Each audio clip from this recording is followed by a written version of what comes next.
Bonjour et bienvenue dans ce nouvel épisode de My Marketing Podcast.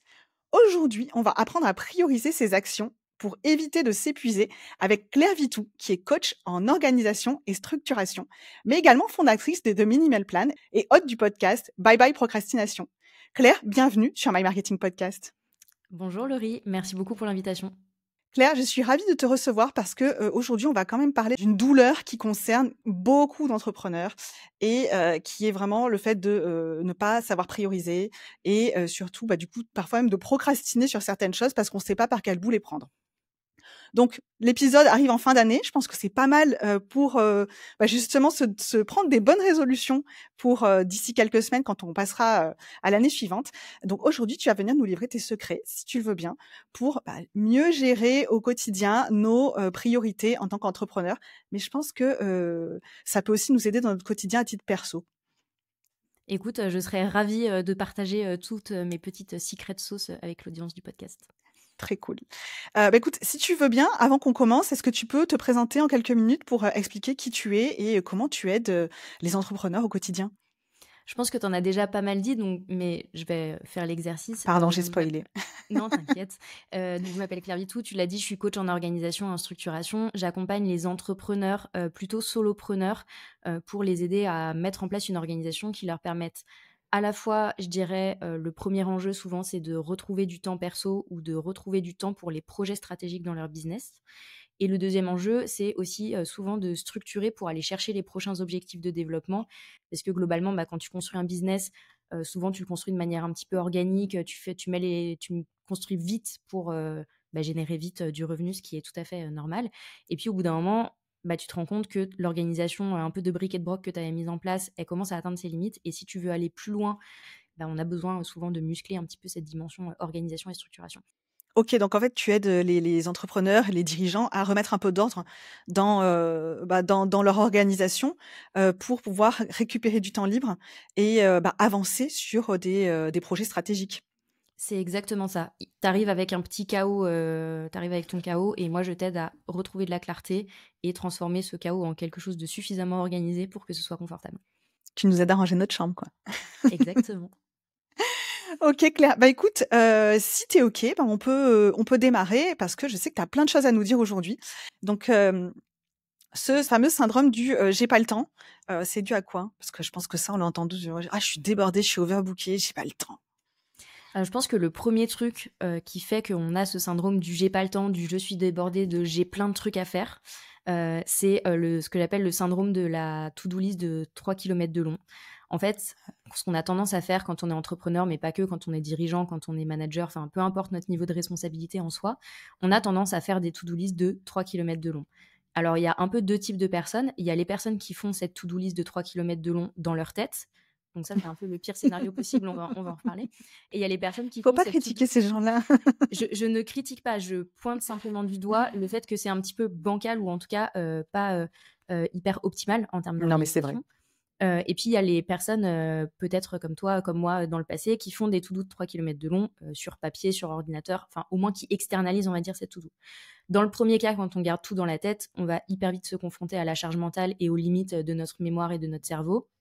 Et en fait, on va être dans un truc du j'ai pas le temps et je suis débordée, j'ai beaucoup de choses à faire, mais on ne sait pas vraiment dire c'est quoi le beaucoup de choses. Donc la première étape, c'est quoi qu'il arrive, en effet, d'externaliser toutes les tâches et toute notre charge mentale et de la mettre quelque part, de la consolider quelque part dans ce que moi j'appelle une master list. Une master list, c'est quoi? On pourrait appeler ça une to-do list, mais une master list, c'est un endroit dans lequel on va décharger l'ensemble de nos tâches, de nos préoccupations, etc. C'est un second cerveau, un cerveau externalisé qui nous permet de capturer en fait les tâches qu'on a à faire et d'arrêter de compter sur son cerveau pour les utiliser. Une fois qu'on a ça, tu vas me dire bah oui, mais du coup ça revient à la même chose que tu disais tout à l'heure, c'est-à-dire la to-do list de 3 kilomètres de long. Oui, si on reste à l'étape de la master list où j'ai au kilomètre justement toutes les tâches que j'ai besoin de faire.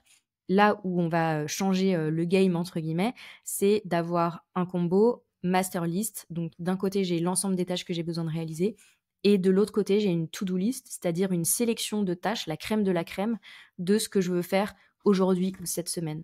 Avec entre les deux, du coup, un principe de priorisation. Il y a tout ce que j'ai à faire de manière générale et la question c'est parmi tout ça, quelles sont mes priorités et par quoi est-ce que je commence? Oui, parce que finalement, on a quand même tendance à commencer par à faire ce qui nous intéresse le plus. Et finalement, il y a des projets qui n'avancent jamais, donc on a toujours l'impression d'être extrêmement débordé, mais sans avoir une organisation stricte pour gérer nos idées et nos priorités. Bah, finalement, on va se retrouver à gérer l'opérationnel, le quotidien, et les projets de fond qui sont vraiment très importants, on va soit pas les avancer, soit les faire à la dernière minute. Bon, parfois, je plaide un peu coupable, hein, parce que moi aussi, j'ai un petit peu cette tendance, parfois à faire à la dernière minute. Mais, cette to-do de 3 kilomètres de long, finalement, on a l'impression d'être très productif, mais on l'est pas tellement, quoi.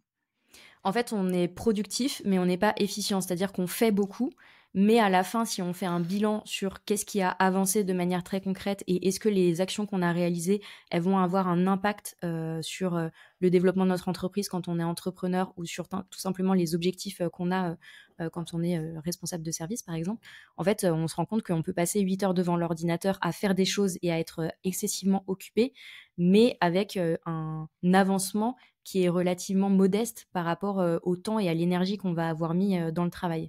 Et c'est tout l'enjeu, tu l'as dit, en fait, souvent on commence soit par les tâches qui sont faciles, et le premier réflexe qu'on peut avoir dans les tâches faciles, c'est j'ouvre ma boîte mail et je dépile mes mails, parce qu'en fait, c'est la tâche qui c'est pas que ça va nous demander aucune réflexion, mais simplement on va s'accrocher à des stimuli extérieurs pour avancer sur des trucs. Et il y a aussi quand même le truc un peu de dopamine de encore un mail que j'ai envoyé, donc on a l'impression de cocher une petite case dans notre tête quand même. Et du coup, en fait, les mails, c'est un symptôme, mais il y en a plein d'autres, hein, en réalité. C'est toutes les Ah, mais petites c'est tâches. très parlant, pardon. Ouais. C'est toutes les petites tâches qui vont en fait être simples et qui vont nous demander relativement peu de jus de cerveau ou d'engagement intellectuel. Et ça, c'est normal. En fait, notre cerveau, il est conditionné pour aller vers la facilité. La conséquence, c'est, comme tu l'as dit, c'est que les projets stratégiques, les sujets de fond, qui vont nous demander beaucoup plus d'implication intellectuelle et qui vont être perçus potentiellement comme difficiles, même inconsciemment, bah, ça devient la 5e roue du carrosse, tu vois, et on s'en occupe jamais. Ça traîne toujours dans notre to-do et on a la frustration de ne pas réussir à les faire avancer. Alors que finalement, c'est en prenant le taureau par les cornes et en s'organisant bien que on arrivera à établir les bonnes priorités. Et une fois que ces projets-là, même s'ils sont jugés difficiles, on les aura accomplis, bon, on aura vraiment l'impression d'avoir fait un gros bond en avant, par contre. Plutôt qu'à Absolument. chaque fois faire des sauts de puce avec, bah, on traite des emails et tout ça. Et en termes de satisfaction personnelle, pour le coup, c'est beaucoup plus valorisant d'arriver à accomplir des grands projets, même si des grands projets ou des tâches qui sont un peu compliquées, difficiles ou douloureuses pour certaines. Il y a des choses, je sais pas, parfois, un truc bête, moi, qui m'est arrivé il y a l'année dernière, c'est de devoir changer de logiciel de compta. C'est pénible de changer de logiciel de compta. Enfin, honnêtement, et quand tu mets sur ta to-do changer de logiciel de compta, tu sais qu'en vrai, c'est pas que ça. Tu as plein d'étapes au milieu pour changer de logiciel de compta. Et bah, finalement, ce que tu fais, c'est qu'au départ, ben, moi, je l'ai beaucoup repoussé en disant changer de logiciel de compta. Et j'ai dû m'y mettre. Et par contre, quand c'était fait et que je l'avais découpé, comme tu dis, c'était bien plus satisfaisant. J'ai réussi à le faire. Mais je pense que j'aurais même pu le faire encore plus vite, tu vois. Je pense que je l'ai laissé un peu pourrir dans ma to-do, comme tu dis. On peut toujours faire plus vite. Après, déjà, si on le fait et qu'on on Oui. arrache le sparadrap, on peut déjà s'estimer satisfait de nous-mêmes de ce point de vue-là. Donc toi, tu dis que finalement, ce qui nous épuise, ce sentiment qu'on peut avoir parfois, je pense que beaucoup l'ont déjà ressenti, quel que soit, comme tu disais, le niveau de responsabilité, c'est finalement de brasser beaucoup de vent, de faire beaucoup de choses, mais pas d'être efficient. Et toi, tu penses que c'est dû au fait qu'on n'a pas des priorités qui sont suffisamment claires? C'est ce que j'observe en tout cas chez les personnes que j'accompagne dans 99,9% des cas. En réalité, quand on commence à creuser la question, tu vois, quels sont les objectifs, quelles sont les priorités, sur quoi est-ce qu'on a besoin de vraiment focaliser son temps et son énergie pour développer son business ou pour atteindre ses objectifs de manière plus générale. En réalité, quand on commence à taper, ça sonne souvent creux, tu vois? C'est-à-dire qu'on se rend compte que les objectifs sont pas aussi précis que ce qu'on avait imaginé, qu'on est quand même pas mal resté en surface. On se rend compte qu'on n'a pas travaillé la question de la stratégie, c'est-à-dire comment est-ce que je vais atteindre précisément mon objectif, et en évitant de me disperser dans 150 stratégies différentes. Et du coup, ça, c'est un vrai sujet. En fait, le vrai problème, c'est de ne pas avoir de priorités qui soient suffisamment claires. Et après, pour avoir des priorités qui sont suffisamment claires et suivre entre guillemets ses priorités au quotidien, je dirais que le premier levier du coup, je pense que tu l'as compris, c'est vraiment de travailler non pas sur des hacks de productivité et de dire ok je vais sortir une matrice d'Eisenhower et puis prioriser les trucs. En fait ça demande comme ton logiciel de compta pour le changer, plein d'étapes en amont. C'est-à-dire que prioriser si j'ai aucun cadre de priorisation et que j'ai pas le bon tamis pour faire la sélection des tâches les plus importantes, c'est complètement impossible.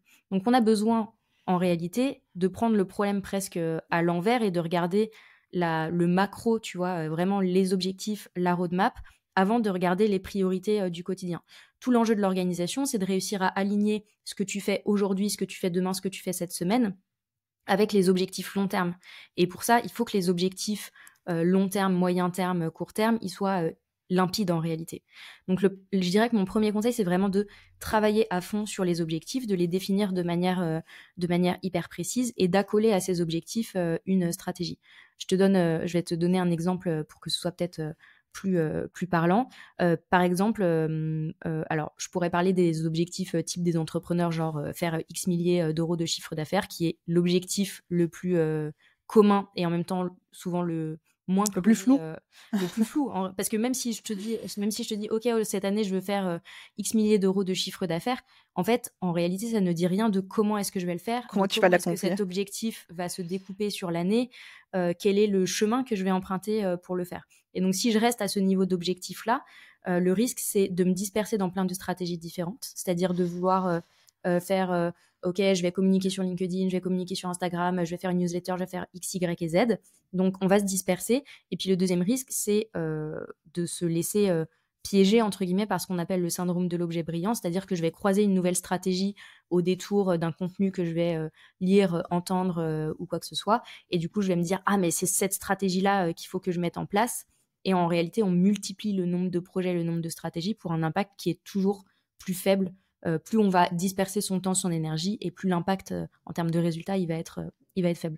On peut le ramener à des objectifs marketing, tu vois, c'est exactement la même chose. Dire par exemple, si mon objectif c'est de passer d'un nombre X de leads à un nombre Y de leads sur une newsletter, par exemple, j'ai plein de stratégies possibles pour faire ça. Donc, j'ai besoin de préciser quelle est la stratégie concrète que je vais mettre en place. Je ne vais pas rester juste au niveau de l'objectif, sinon le risque, c'est pareil, de me disperser dans plein de trucs et de vouloir faire des méta-ads, du Google Ads, du SEO, lancer un podcast, faire un plan média, peu importe, tu vois. Des trucs hyper simples à faire en plus. Des trucs hyper simples et sans pas du tout multifactoriel, donc non, pas du tout. hyper facile de maîtriser les résultats. Mais tu vois, l'idée, c'est vraiment de ne pas rester juste avec un objectif et de vraiment mettre en place derrière une stratégie qui soit hyper précise. Et par exemple, dans les méthodes qu'on peut utiliser pour faire ça, il y a la méthode des OKR, donc de se dire, OK, mon objectif, c'est de passer, j'en sais rien, de 6 000 à 8 000 abonnés sur une newsletter. Quelle est la stratégie que je vais mettre en place ? Je vais combiner une stratégie long terme avec le fait de muscler un peu mon SEO et puis une stratégie un peu plus court terme en faisant de l'ADS. Je définis du coup ces deux stratégies-là et puis je vais mettre en place des indicateurs qui vont me permettre de suivre le score, tu vois, d'autorité de mon site internet, je suis pas du tout spécialiste des ads, mais tu as des indicateurs. En tout cas, de mettre des indicateurs derrière pour vérifier. Exactement, voilà. pour vérifier que ça se passe bien, que ma stratégie elle est on track et que du coup je peux espérer avoir les résultats que je veux. Donc ça, c'est le premier levier, je dirais, pour vraiment donner la priorité aux priorités. Il faut avoir un cadre de priorisation et donc savoir quel est mon objectif et quelle est la stratégie sur laquelle je vais concentrer mon temps et mon attention. Et une fois qu'on a ça, on se met des œillères et on est dans notre tunnel, entre guillemets, pour pouvoir avancer. Oui, c'est ça qui est compliqué, c'est parce qu'en fait, il faut pas confondre l'objectif avec la to-do list. Dans notre to-do list, on met pas forcément un objectif. On met surtout les tâches qui vont nous permettre, du coup, d'aller vers cet objectif. Mais c'est vrai que ce syndrome de l'objet brillant, c'est quand même quelque chose qu'on observe énormément, parce qu'on est entrepreneur, on est curieux, on a envie de tester plein de choses et qu'on en entend parler, ça a l'air bien, il y a un tel qui a réussi comme ça. Alors qu'en fait, comme tu le dis, ce syndrome, c'est une fausse bonne idée de vouloir aller tester plein de choses en même temps pour atteindre notre objectif, alors que pour pouvoir être efficace, voire même efficient, comme tu le dis, c'est je me fixe un objectif, je définis les actions que je vais mettre en place derrière. Et après, je me mets des œillères et j'avance. Et j'arrête de vouloir tester d'autres choses parce que sinon, en fait, ça va diluer mes efforts. Mais mes efforts vont être dilués et j'aurai pas l'efficacité que je veux. Donc ça, je pense que c'est vraiment quelque chose de super important que tu nous livres aujourd'hui. C'est hop, on se met des œillères et on se donne, je sais pas moi, peut-être 3 mois et après on teste d'autres choses. Mais sinon, en fait, on s'en sort pas. C'est toujours, on tourne en rond et on va vouloir encore tester plein de trucs, quoi. Et perdre du temps à les mettre en place. Exactement, et c'est simplement après une question de cycle, c'est-à-dire que je suis pas en train de renoncer à la stratégie, trop cool, que j'ai découverte, pour toujours. C'est simplement, là, pour l'instant, c'est pas le moment. Je la mets dans ma boîte à idées et Dans mon bac à sable. voilà, dans mon petit bac à sable, et dans 3 mois, je retourne dans ma boîte à idées, dans ma pépinière, tu vois? Et je vais voir, est-ce que cette idée, elle est toujours, pertinente? Est-ce que, ce que j'ai pu lire, ou les retours d'expérience que j'ai pu avoir, confirment la pertinence, de cette stratégie? Et du coup, est-ce que je la mets, à un moment dans ma feuille de route, là, pour les 3 prochains mois, ou je le programme, tu vois, pour 6 mois, par exemple? Donc on renonce pas, c'est juste que quand il y a quelque chose qui nous plaît, plutôt que de vouloir le tester de suite, on se dit OK, je le mets dans ma master list et je verrai après pour la tester. On Et ça diffère. évite toujours. On diffère. On diffère, on met dans sa wishlist, comme, tu vois, le jean trop beau que tu as vu, bon, bah, OK, c'est cool, tu le mets dans ta wishlist, tu dors dessus, 1 semaine ou 2, et puis si vraiment tu en as absolument besoin et que, c'est toujours un objet de désir, d'ici, 2 semaines, bon, bah, why not, investir, dessus? En business, c'est un peu pareil. Il y a vraiment cette idée pour moi de wishlist qui est ultra centrale, dans le fait de réussir à rester focus, justement. Donc on combat son impulsivité naturelle dans ces cas-là. On combat son impulsivité naturelle, on la dompte un petit peu, On la et après diffère. c'est vraiment une question d'entraînement. C'est beaucoup moins difficile que ce qu'on imagine. OK. Et comment on fait du coup pour résister à tout ça? Parce que du Mais, coup, on a envie de dire oui, c'est bon, je veux avancer, je veux le faire. alors donc première chose, on met en place une wishlist qui permet encore une fois de différer et de laisser les idées infuser. Et puis tu l'as dit, c'est pas un renoncement, c'est simplement du oui, mais. Tu vois, je suis pas en train de dire non, je suis en train de dire oui, mais plus tard. Oui, mais pas maintenant. Oui, mais pas avec ces ressources, tu vois. Et ça, c'est, je dirais, un deuxième levier aussi qui nous permet de rester focus, sur nos priorités, c'est d'apprendre à dire non à la fois aux sollicitations qui peuvent venir de l'extérieur, mais aussi d'apprendre à négocier avec soi-même, et à rester Ce qui est focus parfois le plus dur encore. ce qui est parfois le plus dur, pour pouvoir, être, concentré, sur ce qu'on a. Et à un moment, je pense qu'il faut aussi être réaliste, de si on se sent déjà débordé, qu'on a déjà l'impression, d'être, partout et nulle part à la fois, je pense qu'il faut aussi, savoir, prendre des décisions, rationnelles, et se dire: «Si déjà j'en ai trop, est-ce que c'est vraiment le moment de rajouter quelque chose en plus, qui va, impliquer une charge de travail supplémentaire, une charge mentale supplémentaire, une charge décisionnelle supplémentaire?» Mais ça, c'est un vrai sujet parce que il y a se dire non, ce qui est déjà pas toujours si simple parce qu'on a envie de tester plein de choses. Mais parfois, en fonction de notre personnalité, on est quand même tenté de toujours dire oui à l'extérieur par rapport aux sollicitations parce qu'on a peur de refuser, on a peur d'être mal vu, on a peur de décevoir ou simplement de faire de la peine, hein. Est-ce que tu peux venir à cet endroit? Est-ce que on peut parfois, c'est juste, est-ce qu'on peut se parler même 15 minutes ou 20 minutes, mais quand tu es vraiment déjà super occupé et que tu as besoin de faire avancer tes projets, eh ben, est-ce qu'on se pose la question, se dire: «Bon, bah, oui, oui, mais» dans ce cas, oui, mais la semaine prochaine ou pas toujours accepter que ce soit, le moment dans l'immédiateté, quoi. Ça peut être une question de moment, ça peut aussi être une question de moyens. Alors moi, j'ai 2 hacks par rapport à ça. Le premier hack, quand on me propose, je sais pas, une conférence, d'intervenir sur un sujet, de faire, tel ou tel projet collaboratif.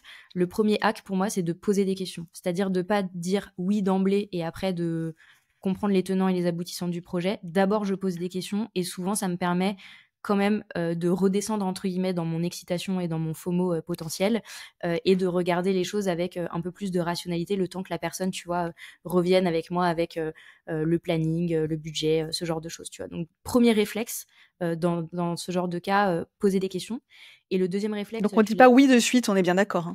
on dit pas oui de suite, on dit, «Ah bah merci beaucoup pour l'invitation, et j'aurais besoin, de, savoir, ça, ça et ça pour savoir si ça rentre dans mon planning, et cetera», et voilà. Et déjà, tu valides entre guillemets que ça peut rentrer dans ton cadre de décision à toi, et puis ça permet de prendre un petit peu de recul par rapport à la proposition. Donc ça, c'est le premier truc. Et le deuxième truc, tu l'as dit, tu vois, quand il y a quelqu'un qui te dit ah bah est-ce que tu aurais 15 minutes pour parler de tel ou tel truc, de m'aider sur ça. Moi, mon conseil, c'est de dire oui, mais c'est pas juste de négocier le timing. Tu peux aussi négocier le cadre dans lequel ça se fait. C'est-à-dire, ah ben, je serais hyper heureuse de t'aider. Je te propose de me poser tes questions là par écrit et je te réponds avec un vocal, tu vois, que je t'envoie. Ça me permet d'avoir un contrôle sur quand est-ce que je vais répondre à la demande de la personne. Je réponds à moi mon besoin de contribution, tu vois, et de faire plaisir aux autres, mais je le fais selon mes conditions et mes règles du jeu, et pas selon nécessairement ce que la personne avait en tête au départ, ou son besoin imaginé en plus, parce que des fois, t'as pas besoin d'avoir un call de 15 minutes, t'as juste besoin de 3 lignes pour répondre à la question de manière très claire, tu vois. Ok, ça c'est un super conseil parce que du coup, ça évite que notre temps soit morcelé par ces petites demandes comme ça qui, existent et puis on va pas les ignorer non plus. Et comme tu dis, il y a un besoin de contribution, c'est-à-dire qu'on n'a pas forcément envie de toujours refuser parce que ça va pas, tu vois, ça va venir grignoter dans notre planning sur des moments où peut-être on est en deep work par exemple. Mais ça nous permet d'aider de manière différée, c'est-à-dire avec nos conditions à nous. Donc, c'est pas un renoncement total puisqu'on peut quand même aider les personnes, mais en même temps, on peut me le mettre dans notre planning en fonction de nos priorités du moment et de dire, voilà, ce temps-là sera dédié, on répond de manière différée. Au final, l'objectif, il sera quand même rempli, on aura répondu à la personne. Mais Exactement. ça nous aura laissé... On a répondu à notre besoin de contribution, on a répondu aux besoins de la personne d'information, de feedback, etc. Mais simplement, on l'a fait, comme tu l'as dit, sans venir empiéter sur notre concentration ou sur nos priorités. Ok, ça c'est un très très bon conseil et ceux qui sont victimes de ça, n'hésitez pas à l'appliquer parce qu'au final c'est très bien perçu. Enfin moi j'ai jamais eu de problème quand j'ai fait ça et les gens peuvent pas vraiment comprendre. Maintenant j'ai encore une question quand même. C'est comment on fait pour savoir que c'est une priorité? Comment on fait pour établir les priorités en disant ok Alors, une fois que tu as des objectifs et une stratégie qui sont hyper clairs, que tu as entraîné un petit peu ta capacité à dire non, je dirais que comment est-ce que tu fais pour savoir si c'est une priorité? Normalement, ce qui va contribuer à tes objectifs, c'est mécaniquement une priorité. Donc ça, c'est, je dirais, les priorités absolues, entre guillemets. Quand je fais des exercices de priorisation avec mes clients, justement, pour passer de j'ai une to-do list de 125 km de long à je sais parmi tout ça sur quoi est-ce que j'ai besoin de me focaliser en priorité, c'est le premier truc qu'on fait. C'est la première question qu'on se pose, c'est vraiment quel est le défi principal ou l'objectif principal actuellement dans mon business. Et parce qu'on peut en avoir plusieurs au final. On peut en avoir plusieurs, mais on essaie de se demander si je devais résoudre un seul problème là dans les 3 mois ou si je devais choisir la plus grosse épine dans mon pied, entre guillemets, ce serait quoi actuellement? Et souvent, quand on commence à être un petit peu radical, entre guillemets, dans la priorisation, il y a quand même des choses très intéressantes qui sortent. Donc la première question qu'on se pose, c'est si vraiment je ne devais résoudre qu'un seul problème aujourd'hui, parmi la multitude de trucs que j'ai à résoudre dans l'absolu, par quoi est-ce que je commence? Le truc qui me permettra de mieux dormir, qui me permettra d'être plus serein, plus sereine, tu vois. Donc ça, c'est la première Ou d'avancer question. plus vite. Ou d'avancer plus vite. Ça peut aussi être, tu vois, des sujets de dire, en fait, j'ai absolument besoin, là, si j'arrivais à gagner 3 heures par jour, ce serait super. Et du coup, ça va être ça, la première priorité. Ça peut être, par exemple, de trouver une ressource pour déléguer une partie de ma charge de travail. Une fois qu'on a ce focus principal bien en tête, c'est de se demander, ok, c'est quoi mon objectif précis, justement, dans les 3 mois à venir. Si mon objectif, c'est par exemple, de dire j'ai besoin de trouver des nouveaux clients, par exemple, c'est quoi l'objectif précis? Et quand je dis précis, c'est combien? Parce que un objectif a besoin de répondre à la question combien. C'est-à-dire trouver plus de clients, plus c'est combien. Avoir plus de temps, plus c'est combien. Et ça, en fait, c'est aussi ce que je te disais sur le côté survol des objectifs. Souvent, le combien, on ne sait pas trop y répondre, tu vois. Donc, tous les objectifs qui sont qualitatifs et pas vraiment quantitatifs, on essaye justement de les ramener dans du quantitatif. Donc, la deuxième question qu'on se pose, c'est... Sinon, on peut se dire, en fait, c'est jamais assez. Sinon, on se dit, c'est jamais assez. on n'a pas vraiment de ligne On ne sait pas si on l'a directrice. atteint.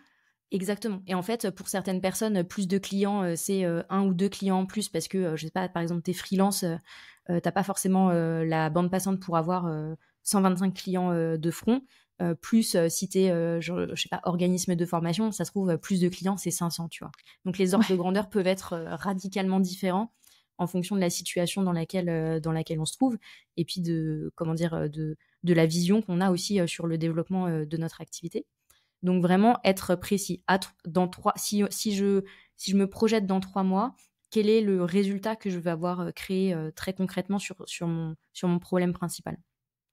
Et une fois qu'on a ça, on va se demander, donc déjà, on va vraiment noter noir sur blanc, et ça, j'insiste, parce que garder les trucs dans la tête, ça fonctionne C'est pas. pas possible. C'est-à-dire que si je me dis, ok, je vais garder en tête que mon focus c'est ça, et je vais garder en tête que mon objectif à 3 mois c'est ça. Ensuite, derrière, je vais penser à ma liste de courses, aux mails auxquels je dois répondre, à ce projet, aux clients auxquels je dois répondre, blablabla. Bref, tous les trucs du quotidien. Notre cerveau, il n'est pas câblé pour retenir une information et pour se mettre des post-it. Donc, on peut dire que si c'est pas écrit, c'est que ça n'existe pas. Si c'est pas écrit, c'est que ça n'existe pas. Donc, on prend une feuille géante, un poster, un truc, peu importe. On note le focus principal, le problème qu'on a besoin de résoudre, l'objectif à 3 mois. Et chaque semaine et presque chaque jour, je me demande, On y ok, revient. ouais, qu'est-ce que j'ai besoin de faire cette semaine ou aujourd'hui qui me permettrait d'avancer et de, tu vois, un peu comme le jeu de loi, quoi. Je vais peut-être juste avancer d'une Je case. déteste. C'est vrai. Ça va trop lentement. Mais je te rejoins, c'est ça. Mais en termes d'image, c'est un peu ça, tu vois. Oui. Je vais peut-être pas faire le bon tirage pour réussir à avancer de 10 cases d'un coup, parce que de manière réaliste, j'ai peut-être pas le temps, j'ai peut-être pas l'énergie, j'ai peut-être pas l'attention qui vont me permettre de faire un énorme saut en avant vers mes objectifs. Mais par contre, de se demander chaque semaine si je peux avancer ma case, enfin, tu vois, mon pion d'une case, c'est quoi la tâche qui me permettra de passer, tu vois, d'avancer de cette case-là, ça permet de vraiment être dans le concret, c'est-à-dire transformer l'objectif qu'on a en action concrète, et surtout de savoir par où est-ce que je commence. Quel est le truc concret, pratico-pratique, actionnable que je peux faire là, maintenant, aujourd'hui ou cette semaine, qui va me permettre d'avancer. Moi, je te rejoins. Je trouve que c'est important d'avoir cette vision à plus long terme parce que l'objectif, on va pas l'atteindre tout de suite. Par contre, poser des actions très concrètes, un peu tous les jours, voire même sur une semaine, parce que parfois tu vas pas pouvoir le faire tous les jours, ça aide. Quand il y a du court terme aussi, ça aide à avancer. Tu vois, ton petit pion du jeu de loi, le jeu que tu veux d'ailleurs. Je sais que moi, c'est quelque chose que j'ai commencé à mettre en place il y a déjà un moment à titre pro. Et même à titre perso, on en parlait tout à l'heure, je l'ai fait plus récemment.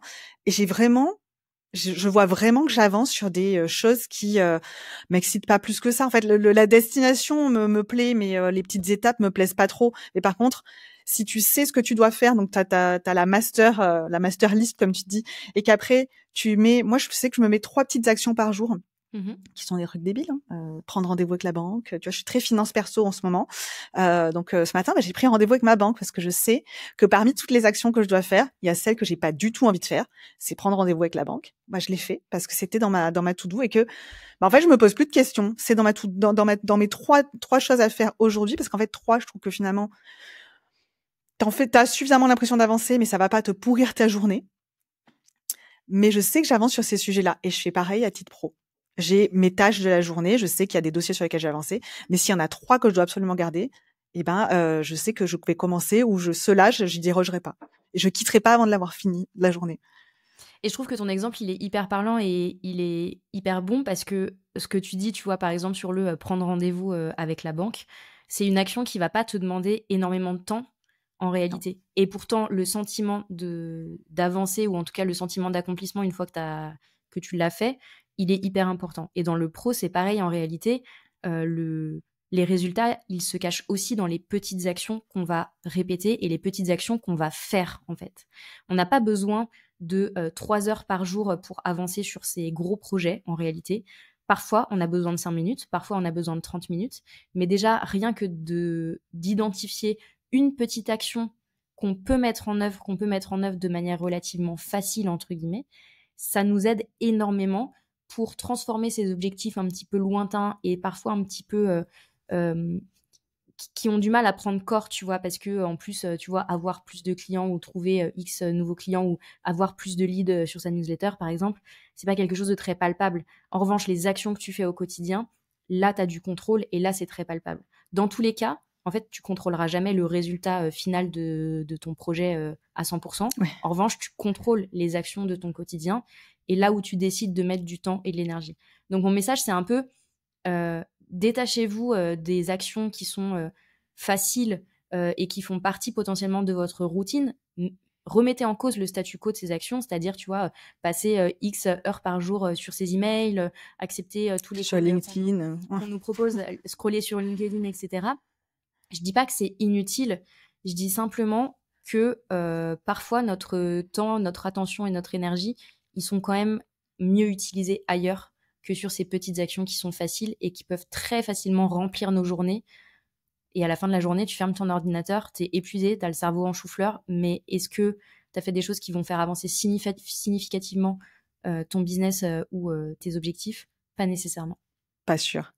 Et dernière question, est-ce que toi, tu recommandes justement de te fixer dans la journée? Je sais que moi, j'utilise beaucoup la technique du time blocking parce que sinon, j'ai une tendance à l'éparpillement assez prononcé. Et c'est une technique qui, moi, me convient bien. Mais est-ce que, justement, toi, tu recommanderais de dire, bah, OK, calez-vous un créneau dans la journée, peut-être 1 heure ou 30 minutes, où vous allez faire ces 3 tâches ou ces X tâches qui vont vous permettre d'avancer sur votre objectif? Moi, ma reco, de le matérialiser, on va dire, dans un agenda. Ouais.